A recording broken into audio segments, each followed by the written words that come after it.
Good morning students. আজ আমি তোমাদের ছোট থেকে বড় সাজাও এই বিভিন্ন যে ভগ্নাংশ সংখ্যা দেওয়া থাকে সেই সংখ্যাগুলি ছোট থেকে বড় কিভাবে সাজাবে তা আমি তোমাদের দেখাচ্ছি।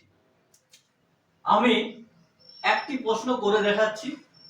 এই প্রশ্নটি আমি কিভাবে করছি সেটি ভালোভাবে দেখো এবং ঠিক এরকম যে প্রশ্নগুলি আছে সেগুলি বাড়িতে প্র্যাকটিস করো।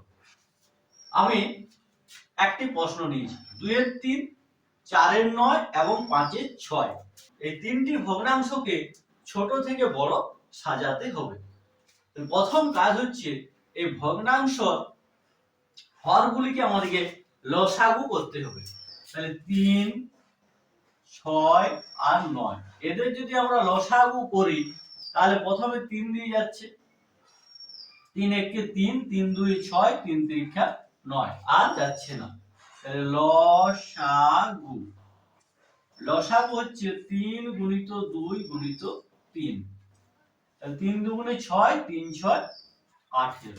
তাহলে লসাগু আমাদের বের হলো 18।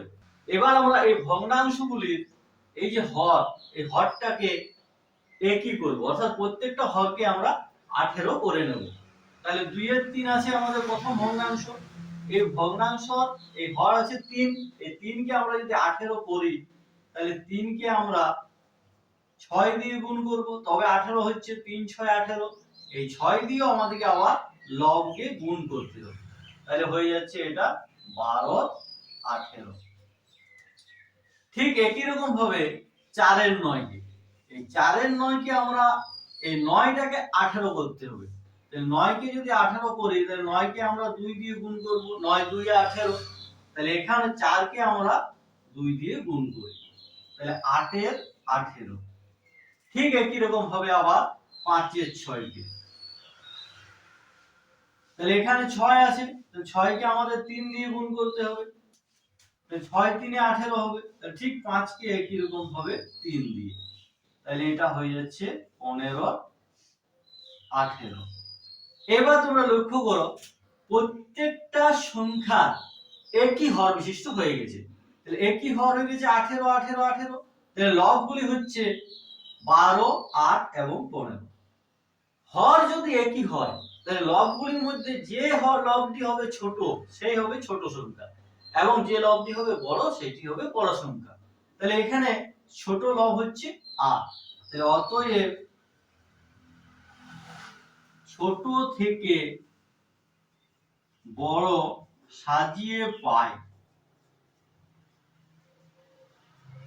সব থেকে ছোট হচ্ছে লবের মধ্যে 8। 8টি এসছে কোথা থেকে? 4-এর 9 থেকে।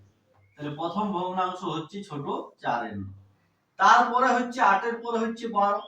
তাহলে 12টা এসছে কোথায়? 2-এর 3। তাহলে পরের ভগ্নাংশটি হবে 2-এর 3। আর সব থেকে বড় হচ্ছে 15। 15 ভগ্নাংশটি এসছে কোথা থেকে?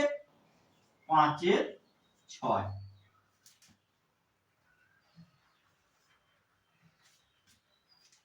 এইভাবে তোমরা ছোট থেকে বড় এবং বড় থেকে ছোট অঙ্কগুলি করতে পারবে। আমি তোমাদেরকে আরো কিছুগুলি প্রশ্ন দিয়ে দিচ্ছি। এই প্রশ্নগুলি তোমরা ঠিক এইভাবে বাড়িতে প্র্যাকটিস করো। আজ এখান পর্যন্ত। পরবর্তী ভিডিওতে আরো এরকম ছোট ছোট প্রশ্ন নিয়ে আসবো।